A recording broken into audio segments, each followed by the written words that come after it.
안녕하세요. 오늘은 112회 세무회기 그 문제 풀어보도록 하겠습니다. 1번. 다음 중 법인세법상 납세 의무자에 대한 설명으로 옳은 것은 1번 외국 법인이란 외국의 법률에 따라 설립된 법인을 말한다. 아니죠. 영리 아니죠. 이제 외국의 본점 또는 주사무소를 준 법인으로서 이제 설립 준공법에 따른 게 아닙니다. 그래서 1번 틀렸고 2번 영리 외국 법인은 청산소득에 대한 법인세 납세 의무가 없다. 맞습니다. 맞고요. 청산소득에 대한 법인세 납세 의무는 오로지 영리 내국 법인만 있죠. 그래서 2번이 정답이고 3번 외국 정부와 지방자치단체는 각 사업연도의 소득 및 청산소득에 대해 납세 의무를 지지 않는다. 외국 정부나 지방자치단체도 수익사업에서 생긴 소득은 납세 의무를 지게 됩니다. 그래서 틀렸고 4번 외국에서 주된 영업을 하는 영리법인은 국내 본점이나 주사무소 또는 사업의 실질적 관리 장소를 두고 있다고 하더라도 내국법인으로 분류될 수 없다. 실질적 관리 장소가 국내라면 내국법인으로 분류하게 됩니다. 그래서 정답은 2번이었어요. 2번 다음 중 법인세법상 사업연도에 대한 설명으로 옳은 것은 1번 사업연도는 법령이나 법인의 정관 등에서 정하는 1회계 기간으로 하되 그 기간을 1년 미만으로 할 수 없다. 할 수 있습니다. 6개월로 할 수도 있고 9개월로 할 수도 있어요. 그래서 할 수 있고 2번 내국 법인의 최초 사업연도의 개시일은 사실상의 사업 개시일로 한다가 아니고 이제 법인이니까 당연히 등기일 설립 등기일이 있겠죠. 설립 등기일로 하게 됩니다. 틀렸고 3번 법령이나 정관 등의 사업연도에 관한 규정이 없는 내국 법인이 사업연도에 대하여 신고하지 않은 경우 매년 1월 1일부터 10월 31일까지를 사업연도로 한다. 이게 맞습니다. 4번 내국 법인이 폐업하는 경우 사업연도는 그 사업연도 개시일부터 폐업일까지로 한다. 폐업하는 경우에 사업연도는 법에 따로 규정이 없어요. 그래서 12월 31일까지로 생각해 주시면 좋을 것 같습니다. 3번 다음 중 법인세법상 법인에서 사회 유출된 금액이 발생한 경우에 대한 설명으로 옳지 않은 것은 1번 사회 유출된 금액의 기속자가 주주인 경우 배당으로 소득 처분한다. 맞습니다. 2번 사회 유출된 금액의 기속자가 임원 또는 직원인 경우 상여로 소득 처분한다. 맞습니다. 3번 사회 유출된 금액의 기속자가 사업을 영위하는 거주자인 경우 기타 소득으로 소득 처분한다. 아니죠. 사회 유출된 사업자니까 기타 사회 유출로 소득 처분하셔야 합니다. 네, 3번이 틀렸고.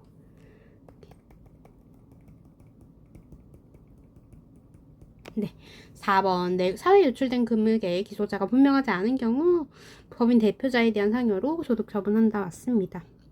4번 다음 중 법인세법상 입금에 대한 설명으로 옳지 않은 것은 1번 법인의 자산, 수중이익과 채무면제 이익은 입금에 해당한다. 맞습니다. 2번 지출 당시 송금에 산입한 재산세는 추후 환입 시 입금에 해당한다. 맞습니다. 3번 자기주 처분이익은 입금에 해당한다. 맞습니다.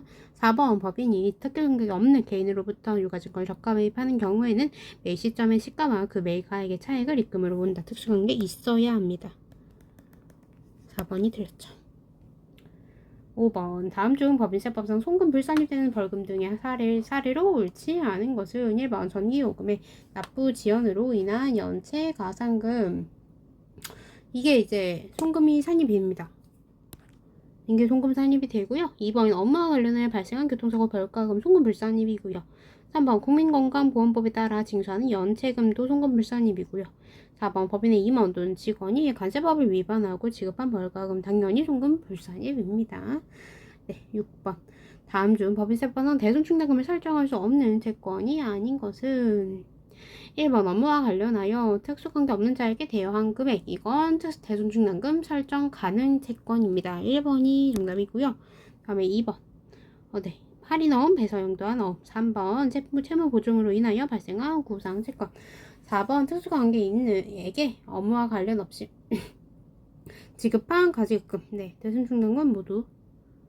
네. 7번 다음 중 법인세법상 재고자산 및 유가증권의 평가에 대한 설명으로 틀린 것은 1번 법인의 재고자산 평가는 원가법과 저가법 중 법인이 납세지관을 세무서장에게 신고한 방법에 의한다. 맞습니다. 2번 법인의 재고자산은 종류별, 영업종별로 각각 다른 방법으로 평가할 수 있다. 맞습니다. 3번 법인이 보유한 채권의 평가는 선의선출법, 평평균법, 이동평균법 중 선택할 수 있다. 이거 틀렸는데요. 채권은 개별법 혹은 총평균법, 이동평균법으로 선택할 수 있습니다. 그래서 3번이 틀렸죠. 4번 법인이 평가 방법을 신고하고 신고한 방법에 따라 평가했으나 계산한 착오인 경우 이미 변경을 보지 않는다. 맞습니다. 8번 다음 중 법인세법상 유형자산의 감가상각에 대한 설명으로 옳지 않은 것은 1번 건설 중인 자산은 감가상각 자산에 포함되지 않는다. 맞습니다. 2번 상각 부인액은 그 이후 사업연도에 시인 부족액을 한도로 송금 잔입한다. 맞습니다. 3번 시인 부족액은 그 후 사업연도에 상각 부인액에 충당된다. 아닙니다. 시인 부족액 충당 안 돼요. 3번 틀렸고요. 4번 감가상각 자산을 양도한 경우 당해 자산의 상각 부인액은 양도일이 속하는 사업연도에 송금의 일을 산입한다. 맞습니다. 9번 다음 중 법인세법상 기업업무 추진비에 대한 설명으로 가장 잘못된 것은 1번 기업업무 추진비는 접대행위가 일어난 사업연도에 기록된다. 맞습니다. 2번 기업업무 추진비를 금전 외의 자산으로 제공한 경우 해당 자산의 가액은 이를 제공할 때 시가가 장부 가액보다 낮다면 장부 가액으로 평가한다. 맞습니다. 3번 법인이 직접 생산한 제품 등으로 제공한 경우는 적격 증빙 불비 기업 업무 추진비 C부인 규정을 적용받지 아니한다. 맞습니다. 4번 3만원을 초과한 기업 업무 추진비를 임직원 개인 명의의 신용카드로 결제한 경우 법인의 송금에 산입할 수 있다. 임직원 개인 명의 신용카드 안 되고 법인 명의 신용카드여야 되죠. 그래야지 송금 산입 가능합니다. 네, 4번이 틀렸네요. 10번 다음 중 법인세법상 부당행위 계산 유형에 해당하지 않는 것은 1번 자산을 시가보다 높은 가액으로 매입한 경우 부당행위 계산 맞고요. 2번 무수익 자산을 매입한 경우 부당행위 계산 맞고요. 3번 출연금을 대신 부담한 경우 맞습니다. 4번 주주나 출연자가 아닌 임원에게 사택을 제공하는 경우 이거 그냥 복리후생비인데 부당행위 계산 당연히 아니겠죠. 네, 4번이 맞네요. 4번입니다. 11번 다음 중 법인세법상 결손금 및 이월 결손금에 대한 설명으로 옳지 않은 것은 1번 결손금 소득 공제는 중소기업에 해당하는 내국법인이 신청할 수 있다. 네, 중소기업 내국법인 신청할 수 있습니다. 2번 이월 결손금을 공제할 때에는 최근에 발생한 사업연도의 결손금부터 차례대로 공제한다. 틀렸죠? 과거 것부터 공제해야겠죠. 오래된 것부터 사라지기 전에 공제하는 게 맞고요. 3번 2월 결손금에 대한 공제는 중소기업의 경우 100분의 100을 한도로 한다. 맞습니다. 4번 결손금 소급 공제로 법인세를 환급받으려는 법인은 결손금이 발생한 3년도에 법인세 신고 기한까지 환급을 신청해야 한다. 반드시 법인세 신고 기한까지 신청을 하셔야지 환급을 받을 수 있습니다. 그 다음에 결손금 소급 공제는 무조건 중소기업만 가능하다고 여기 문제에 나와 있죠. 네, 12번 다음 중 법인세법상 중간예납에 대한 설명으로 가장 옳지 않은 것은 1번 원칙적으로 중간예납 의무자는 각 사업연도의 기간이 6개월을 초과하는 내국 법인이다. 맞습니다. 2번 중간예납 기간은 해당 사업연도의 개시일부터 6개월이 되는 날까지로 한다. 맞습니다. 3번 중간이나 기간이 지난 날부터 2개월 이내에 중간이나 세액을 납부하지가 않을 세무서, 한국은행 또는 최신 관서에 납부하여야 한다. 맞습니다. 4번 납부할 중간이납 세액이 500만원을 초과하는 경우 분납할 수 있다. 분납은 1000만원 초과해야 합니다. 1000만원 초과해야 돼요. 4번이 틀렸네요. 13번 다음 중 법인세법상 지급 명세서 등 제출 불성실 가산세에 대한 설명으로 옳지 않은 것은 1번 지급 명세서를 기한까지 제출하지 아니한 경우 가산세는 지급 금액의 100분의 1로 한다. 맞습니다. 2번 간이 지급 명세서를 기한까지 제출하지 아니한 경우 가산세는 지급 금액의 1만 분의 25로 한다. 맞습니다. 3번 지급 명세서를 제출 기한이 지난 후 3개월 이내에 제출하는 경우에 가산세는 지급 금액의 1,000분의 1로 한다. 틀렸고요. 5입니다. 1,000분의 5로 해야 돼요. 3번이 틀렸습니다. 4번 간이 지급 명세서가 불분명하거나 사실과 다른 경우 가산세는 지급 금액의 1만 분의 25로 한다. 맞습니다. 네, 14번 다음 중 부가가치세법상 사업장에 대한 설명으로 옳지 않은 것은 1번 건설업 개인 사업자 사업에 관한 업무를 종합하는 장소 맞고요. 2번 제조업 세종 제품을 완성하는 장소 따로 제품의 포장만을 하거나 용기에 충전만을 하는 장소는 제외. 맞습니다. 3번 부동산 매매 법인 부동산의 등기부상 소재지가 아니고 법인의 등기부상 소재지겠죠. 3번이 틀렸고 4번 무인 자동 판매기를 통하여 재화를 공급하는 사업에 관한 업무를 종괄하는 장소 맞습니다. 15번 다음 중 부가세법상 사업자 등록에 대한 설명으로 옳지 않은 것은 1번 사업장이 둘 이상인 사업자는 사업자 단위로 해당 사업자의 본점 또는 주소사무소에 관한 세무장에게 등록을 신청할 수 있다. 맞습니다. 2번 사업자는 사업자 등록의 신청을 사업장과 는 세무장이 아닌 다른 세무장에게도 할 수 있다. 맞습니다. 3번 신규로 사업을 시작하려는 자는 사업 개시 이전에는 사업자 등록을 신청할 수 없다. 아닙니다. 사업 개시 이전에도 신청할 수 있어요. 네, 3번이 틀렸고. 4번 사업장 단위로 등록한 사업자가 사업자 단위 과세사업자로 변경하려면 사업자 단위 과세사업자를 적용받으려는 과세기간 개시 20일 전까지 변경 등록을 신청해야 한다. 반드시 그래야 되죠. 그 다음에 참고로 사업자 단위는 무조건 본점이나 주사무소만 가능하다고 얘기 드렸어요. 네. 16번 다음 중 부가세법상 재화의 공급에 해당하지 않는 것은 1번 건물의 현물출자 재화의 공급 맞고요. 2번 특허권의 양도 이것도 재화의 공급 맞고요. 3번 상표권의 양도 재화의 공급 맞고요. 4번 채권의 양도 이거는 재화의 공급이 아닙니다. 채권은 돈이죠. 어음이죠. 어음은 돈입니다. 돈은 재화의 공급이 아니죠. 17번 다음 중 부가세법상 재화 또는 용역의 공급 시기에 대한 설명으로 옳지 않은 것은 1번 전력이나 그 밖의 공급 단위로 구획할 수 없는 재화를 계속적으로 공급하는 경우에는 대가의 각 부분을 받기로 한 때를 공급 시기로 본다. 맞습니다. 2번 완성도 기준 지급 조건부로 재화를 공급하는 경우에는 재화를 인도하는 때를 공급 시기로 본다. 아닙니다. 대가의 각 부분을 받기로 한 때로 이제 함께 됩니다. 2번이 틀렸고 3번 수출 재화의 경우 해당 수출 재화의 선저기를 공급 시기로 본다. 맞습니다. 4번 무인 판매기를 이용하여 재화를 공급하는 경우 해당 사업자가 무인 판매기에서 현금을 꺼내는 때를 공급 시기로 본다. 맞습니다. 18번 다음 중 부가세법상 용역 공급 중 면세가 적용되는 것을 모두 고른 것은 가. 국가 또는 지방자치단체의 보상으로 공급하는 용역 이거 면세 맞습니다. 나 고속버스, 전세버스, 시내버스 등의 역의 운송 용역 이거 과세입니다. 다 주무관청에 등록된 미술학원에서 제공하는 교육용역 맞습니다. 주무관청에 등록이 됐죠? 혹시 만약에 주무관청에 등록이 안 됐으면 과세입니다. 라 약사법에 따른 약사가 제공하는 의약품의 조제용역 네 맞습니다. 이것도 면세예요. 그래서 가다라 해서 3번이 정답이 되죠. 19번 다음 중 부가세법상 공급가액에 대한 설명으로 옳지 않은 것은 1번 대가를 외화로 받은 경우로서 공급 시기가 되기 전에 원화로 환가한 경우에는 공급 시기의 기준 환율 또는 최종 환율에 따라 계산한 금액을 공급가액으로 한다. 아닙니다. 공급 시기가 되기 전에 원가를 환가했다면 환가한 금액을 저희가 공급가액으로 하게 됩니다. 그래서 1번이 틀렸어요. 2번 금전 외의 대가를 받은 경우 자기가 공급한이 좀 중요하죠. 대화 또는 용역의 시가를 공급가액으로 한다. 맞습니다. 3번 폐업 시 남아있는 재화는 시가를 공급가액으로 한다. 맞습니다. 4번 공급해야 하는 대가의 지급이 이체되었음을 이유로 받는 연체이자는 공급가액에 포함하지 아니한다. 맞습니다. 물건의 금액이 아니죠. 20번 다음 중 부가세법상 대손세 공제에 대한 설명으로 가장 옳지 않은 것은 1번 채무자의 행방불명은 대손사유에 해당한다. 맞습니다. 2번 사업자가 대손금액을 회수한 경우 회수한 대손세액을 회수한 날이 속하는 과세기간에 매입세액에서 차감한다. 매입세액에서 차감하는 게 아니고 매출세액에 더하게 됩니다.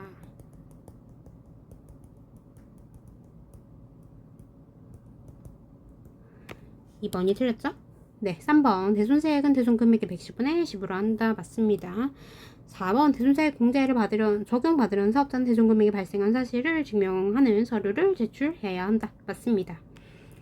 21번 다음 중 부가세법상 매입세액 공제 대상이 아닌 것은 1번 건설업의 화물자동차로 유료도로를 이용하고 해당 도로 사업자에게 통행료를 신용카드로 결제한 경우 건설업이죠? 그 다음에 통행료 신용카드 결제했고 그러면 공제 대상이 됩니다. 공제가 돼요. 네, 화물자동차 됩니다. 2번 기존 과세사업에 사용하던 노후 건물을 철거하고 건물을 신축하는 경우 철거 관련 매입세 이것도 당연히 공제됩니다. 공제되고 3번 종업원의 교통사고 병원 치료비를 신용카드로 결제한 경우 이거 매입세 공제 안됩니다. 왜냐면 면세라서 병원비 면세죠. 병원비 면세입니다. 3번이 틀렸고 4번 세금계산서 발급 대상 간이가세자로부터 소모품을 매입하고 현금 영수증을 발급받은 경우 세금계산서 발급 대상이래요. 그러면은 매입세 공제 가능합니다. 22번 다음 중 부가세법상 의제매입세 공제율의 연결이 옳지 않은 것은 1번 개별소비세법상 과세 유용 장소의 경영자 104분의 4 아니고 102분의 2입니다. 2번 음식점을 경영하는 법인 사업자 106분의 6 맞고요. 3번 음식점을 경영하는 개인 사업자 해당 과세 기간에 과세 표준 2억 원 초과 108분의 8 맞고요. 4번 제조업을 경영하는 법인 사업자 102분의 2 맞습니다. 그래서 정답은 1번이 됩니다. 23번 다음 중 부가세법상 수정생견서를 발급하는 경우 수정생견서의 작성 연원리를 옳지 않은 것은 1번 처음 공급한 재화가 환입된 경우 재화가 확인된 맞습니다. 2번 계약의 해제로 재화 또는 용역이 공급되지 아니한 경우 계약 해제일 맞습니다. 3번 계약의 해지 등에 따라 공급가액이 추가되거나 차감되는 금액이 발생한 경우 증감세율가 발생한 날 맞습니다. 4번 착오로 전자생견서를 이중으로 발급한 경우 착오를 인식한 날 아니고 처음에 발급한 그 생견서를 이제 음의 표시를 해가지고 수정생견서 발급하게 됩니다. 그래서 처음 작성한 그 날짜로 하셔야 돼요. 네, 24번 다음 중 부가세법상 간이가세자에 대한 설명으로 옳지 않은 것은 1번 간이가세자는 휴업 또는 사업부진 등의 이 사유가 있더라도 예정부가 기간에 과세표준과 납부세액을 신고할 수 없다. 보통은 예정부가 기간에 그냥 돈을 명세서 우편을 받으시는데 휴업 또는 사업부진이래요. 사업이 안 되고 있어요. 그러면은 납부세액을 납부할 돈이 없겠죠. 자, 그래서 1번 틀렸습니다. 가능해요. 가능합니다. 2번 간이가세가 적용되지 아니하는 다른 사업장을 보유하고 있는 사업자는 간이가세제로 보지 아니한다. 맞습니다. 3번 부동산 매매로 경영하는 자는 간이가세자가 될 수 없다. 맞습니다. 4번 간이가세자가 일반 가세자에 대한 관한 규정을 적용받으려면 간이가세의 포기가 가능하다. 맞습니다. 25번 다음 중 부가세법상 예정신고와 확정신고에 대한 설명으로 옳지 않은 것은 1번 각 예정신고 기간분에 대하여 조기환급을 받으려는 경우 예정신고를 할 수 있다. 맞습니다. 2번 예정신고를 한 사업자는 확정신고 시 이미 신고한 과세표준과 납부세액은 신고하지 않는다. 맞습니다. 3번 사업자가 폐업하는 경우 폐업일이 속한 달에 다음 달 25일까지 확정신고를 하여야 한다. 맞습니다.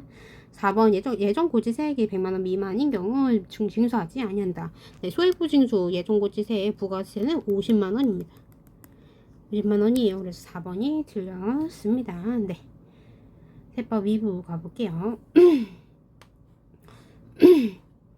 1번 다음 중 국세기본법상 기간과 기한에 대한 내용으로 틀린 것은 1번 납세자가 과세표준 신고서를 우편으로 제출한 경우 그 청구 기간이 지나서 도달하더라도 우편 날짜 도장이 찍힌 날을 기준으로 신고한 것으로 본다. 맞습니다.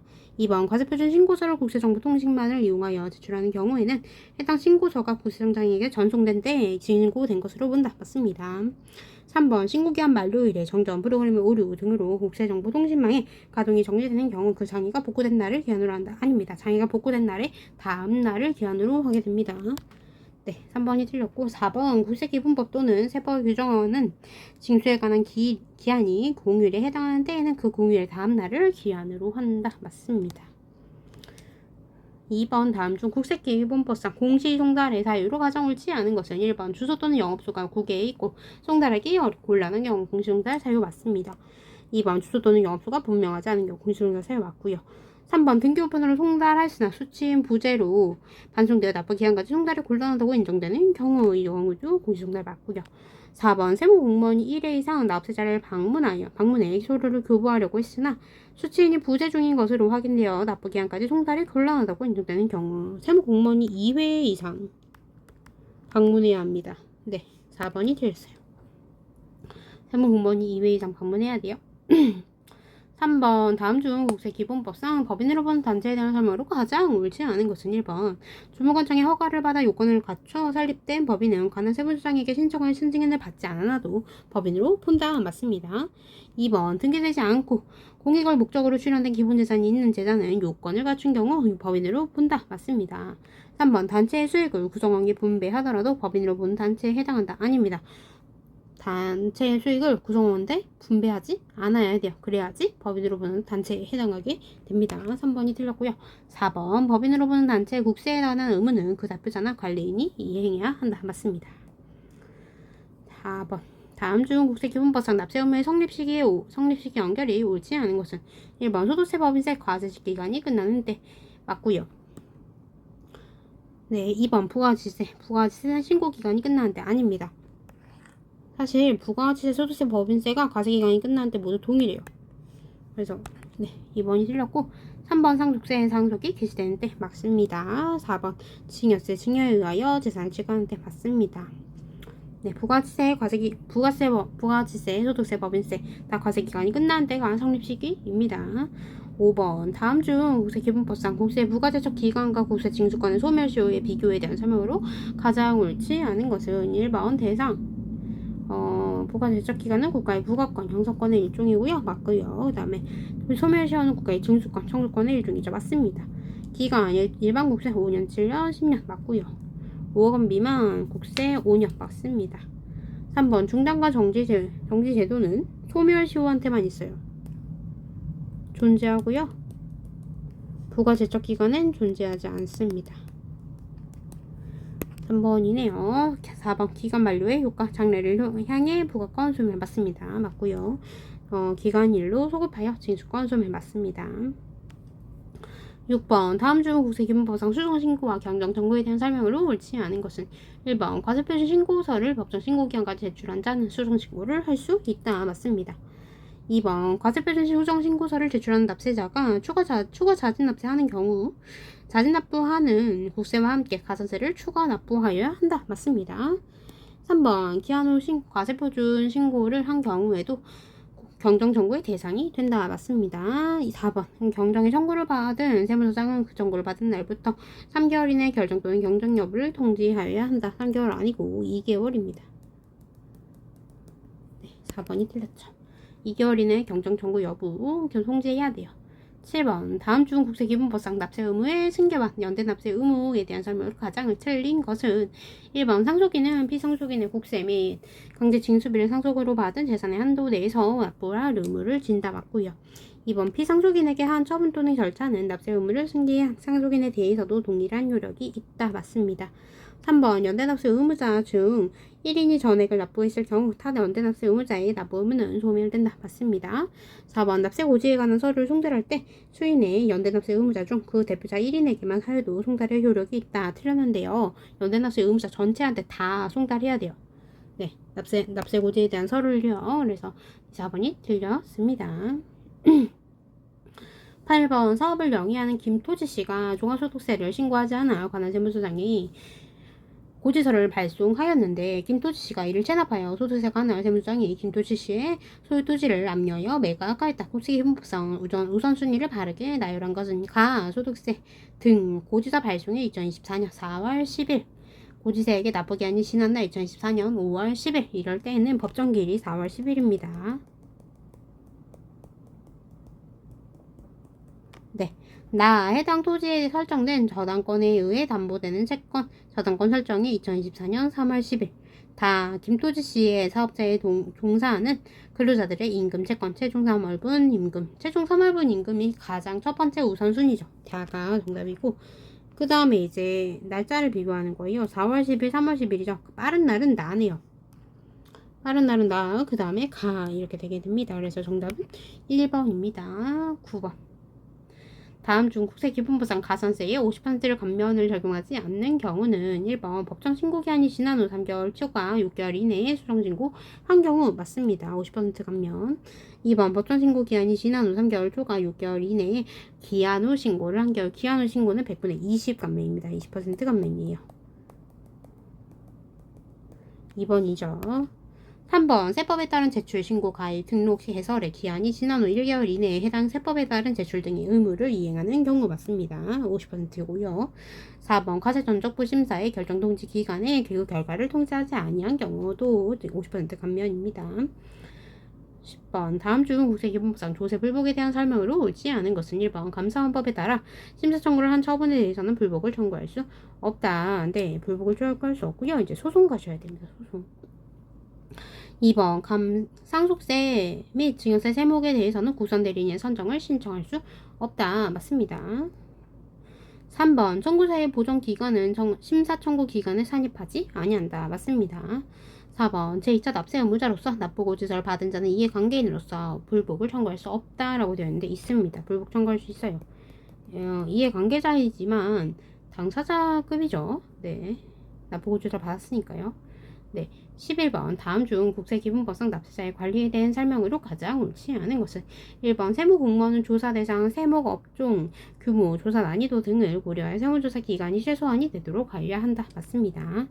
2번 세무공무원은 납세자의 자료 제출 지연 등의 사유로 세무조사를 중지할 수 있으며 중지기간 중에도 납세자에 대하여 국세, 과세표준과 세액을 결정 또는 경정하기 위한 질문을 하거나 장부 등의 검사 또는 제출을 요구할 수 있다. 요구할 수 없어요. 중지기간이잖아요.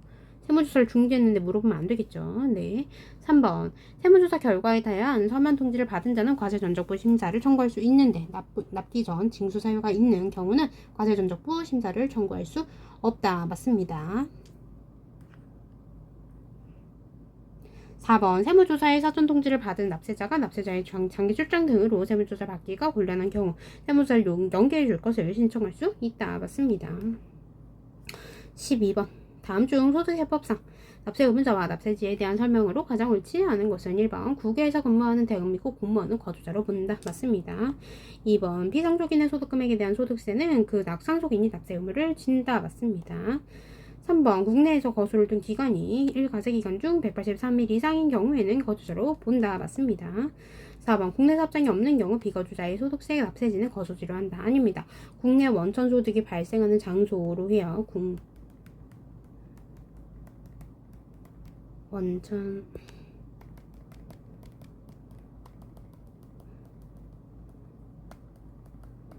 네, 그래서 정답은 4번이 틀렸습니다. 13번 다음 중 소득세법상 이자소득에 해당하지 않는 것은 1번 외국 법인이 발행한 채권증권의 이자와 할인액 이자소득 맞고요. 2번 환매조건부 채권의 채권증권의 매매차익 이자소득 맞고요. 3번 직장공제의 초과반응금 이자소득 맞고요. 4번 국외에서 받은 집합투자기구로부터의 이익이거는 배당입니다. 배당소득이에요. 그래서 정답은 4번입니다. 14번 다음 중 소득세법상 주택임대소득에 대한 설명으로 가장 옳지 않은 것은 1번 국외에 소재한 1주택 소유자의 주택임대소득은 비과세 대상에 해당한다. 과세 대상이죠. 네, 국내 1주택이면 비과세였겠지만 그 금액 한도를 넘지 않으면요. 근데 국외는 무조건 과세입니다. 2번 소유주택이 2주택인 경우 주택 간주임대료는 총 수익금의 산입 대상이 아니다. 맞습니다. 주택이죠. 주택의 간주임대료는 산입 대상이 아니에요. 3번 주택수를 계산할 때 본인과 배우자가 각각 주택을 소유한 경우에는 이를 합산한다. 맞습니다. 4번 주택임대 총 수익금액의 합계액이 2천만원 이하인 경우 분리과세가 가능하다. 맞습니다. 분리과세는 하더라도 신고는 꼭 하셔야 돼요. 15번 다음 중 소득세법상 사업소득의 필요경비에 산입하지 않는 것은 1번 판매 장려금 및 판매 수당 등 판매에 관련한 부대 비용 받고요. 필요경비 산입해야겠죠. 2번 사업에 직접 종사하고 있는 그 사업자의 배우자 급여 산입해야겠고요. 3번 면세사업 관련 부가세 매입세 불공제 됐으니까 필요경비 산입해야죠. 4번 소득세 개인지방 소득세는 필요경비 산입하면 안 되겠죠. 16번 다음 중 소득세법상 과세되는 근로소득의 범위에 해당하지 않는 것은 1번 법인세법에 따라 상여로 처분된 금액 이거는 과세죠. 당연히 과세입니다. 2번 일정 기간 동안 회사에 근무하기로 계약을 체결하고 당일 계약에 따라 지급받은 추가급여 이것도 당연히 과세입니다. 3번 중소기업의 종업원이 주택의 구입 임차에 소요되는 자금을 저리 또는 무상으로 대여받음으로써 얻는 이익 비과세입니다. 중소기업이어야 되고요. 주택의 구입 임차에 사용하셔야 돼요. 그래야지 비과세입니다. 4번 근로자 자녀의 학자금 이것도 당연히 과세되는 근로소득입니다. 17번 다음 중 소득세법상 각각의 소득 금액을 계산하는 경우 필요경비로 인정받을 수 있는 경우는 1번 이자소득, 배당소득 다 필요경비 인정 안됩니다. 1번, 2번 안되고요. 기타 소득 금액, 문예창작 소득을 계산하는 경우 실제로 사용한 경비와 이제 저희 경비 인정률이 있죠. 그래서 그거 비교해가지고 큰 금액으로 공제해 주잖아요. 그래서 3번이 필요경비를 인정받을 수 있고 근로소득 금액 같은 경우에도 근로소득 공제가 있죠. 네, 근로소득 공제가 있어서 업무상 출산 비용 필요경비 인정 안됩니다. 17번 정답은 3번이었어요. 18번 다음 중 소득세법상 연금소득 공제에 대한 설명으로 옳지 않은 것은 1번 연금소득은 실제 필요경비가 인정되지 아니한다. 맞습니다. 연금소득 공제가 이것도 있죠. 2번 연금소득 공제를 계산할 때 총 연금액에는 분리과세 연금소득은 제외한다. 맞습니다. 분리과세니까 제외해야 합니다. 3번 총 연금액이 350만원 이하인 경우 총 연금액 전액이 공제된다. 맞습니다. 4번 연금소득 공제액의 한도는 1000만원으로 한다. 아닙니다. 900만원입니다. 4번이 틀렸네요. 19번 다음 중 소득세법상 열거하는 기타 소득에 해당하지 않는 것은 1번 소기업, 소상공인 공제부금의 해지 일수금 이거 기타 소득이고요. 2번 알선수재 및 배임수재에 의하여 받는 금품 기타 소득 맞고요. 3번 고용관계 없이 다수인에게 강연을 하고 강연 등 대가를 받는 용역을 일시적으로 제공하고 받는 대가 기타 소득 맞습니다. 4번 퇴직 전에 부여받은 주식 매수 선택권을 퇴직 전에 행사함으로써 얻는 이거는 근로소득입니다. 네, 그래서 19번 정답은 4번이었어요. 20번 다음 중 소득세법상 종합소득 공제에 대한 설명으로 가장 옳지 않은 것은 1번 종합소득이 있는 거주자와 따로 사는 부모님은 소득 요건과 나이 요건을 충족할 경우 생계를 같이 하는 사람으로 보아 기본공제를 받을 수 있다. 맞습니다. 2번 기본공제 대상자가 아닌 자는 추가공제 대상자가 될 수 없다. 맞습니다. 3번 거주자 갑의 배우자에게 일용근로소득이 200만원 있는 경우 종합소득 금액이 2천만원인 거주자 갑은 배우자 공제를 받을 수 없다가 틀렸는데요. 일용근로소득은 무조건 분리과세되죠. 그래서 종합소득 금액이 2천만원인 거주자 갑은 배우자 공제를 받을 수 있습니다. 4번 경로 우대자 공제를 받기 위한 최소한의 나이는 70세이다. 맞습니다. 21번 다음 중 소득세법상 사업소득만 있는 거주자가 적용받을 수 없는 세액공제는 무엇인가? 1번 법료세액공제, 2번 자녀세액공제, 3번 연금계좌세액공제, 4번 기장세액공제. 이 중에 이제 적용받을 수 없는 건 1번 법료세액공제입니다. 네. 22번 다음 중 소득세법상 양도소득에 대한 설명으로 옳지 않은 것은 1번 미등기 양도자산은 기본공제를 적용받을 수 없다. 맞습니다. 2번 양도소득 예정신고와 함께 자진납부하는 경우 산출세액의 100분의 10을 공제한다. 양도소득 예정신고는 세액 공제라는 게 없어요. 그래서 2번이 틀렸습니다. 3번 국가주택이란 양도 당시 실제 거래가액이 합계액이 12억을 초과하는 주택을 말한다. 맞습니다. 4번 원칙적으로 장기 보유 특별공제는 보유 기간이 3년 이상인 경우에 적용한다. 맞습니다. 23번 다음 중 소득세법상 원천징수에 대한 설명으로 관련된 설명으로 옳은 것은 1번 발생된 소득을 미지급하여 소득세가 원천징수되지 않는 그 소득이 종합소득에 환산되어 소득세가 과세된 경우 해당 소득을 지급할 때에는 소득세를 원천징수하지 않는다. 1번이 맞습니다. 1번이 맞죠? 돈을 안 줬다가 나중에 그 다음 연도 5월에 과세가 된 거예요. 그 이후에 해당 소득을 지급한 거죠. 그러면 원천징수 하지 말아야겠죠? 네. 원천징수하면 이중으로 납부하게 돼버리니까요. 그래서 1번이 맞습니다. 2번 원천징수 대상 사업소득을 지급하는 개인은 사업자가 아닌 경우에도 원천징수 의무를 진다. 아닙니다. 사업자일 때만 원천징수 의무를 지게 됩니다. 그래서 틀렸고 3번 소득세가 과세되지 아니하거나 면제되는 소득세를 지급할 때도 소득세를 원천징수한다. 아닙니다. 면제되는 소득은 굳이 소득세 원천징수할 필요 없습니다. 4번 일용근로소득을 지급할 때에는 매 지급시마다 근로소득 간이세액표에 따라 소득세를 원천징수한다. 근로소득 간이세액표는요 상용근로소득입니다. 일용근로가 아니에요.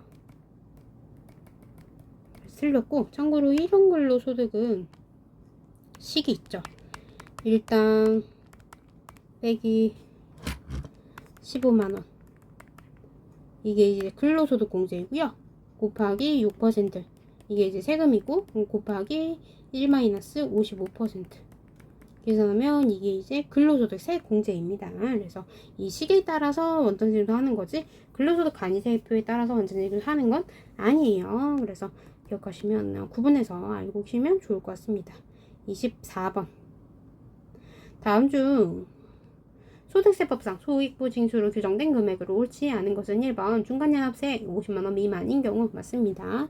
2번 배당소득의 원천징수세 1,000원 미만인 경우 맞습니다. 3번 납세조합의 징수세액 1,000원 미만인 경우 맞습니다. 4번 수시부가세 50만원 미만인 경우 수시부가세액은 소익부 징수 규정이 없습니다. 그래서 4번이 틀렸어요. 25번 다음 중 소득세법상 성실신고 확인 제도에 대한 설명으로 옳지 않은 것은 1번 성실신고 확인 대상자 성실신고 확인 대상 사업자 판단은 직전 과세기간의 수익금액에 의해 결정된다. 틀렸고요. 직전이 아니고 해당 과세기간 수익금액에 의해 결정이 됩니다. 그래서 1번이 틀렸고 2번 성실신고 확인 대상 사업자가 성실신고 확인서를 제출하는 경우에는 종합소득과세표준 확정 신고를 그 과세기간의 다음 연도 5월 1일부터 6월 30일까지 해야 한다. 맞습니다. 3번 성실신고 확인 대상 사업자가 그 과세기간의 다음 연도 6월 30일까지 성실신고 확인서를 관할 세무서장에게 제출하지 않은 경우에는 성실신고 확인서 제출 불성실 간사세를 적용한다. 맞습니다.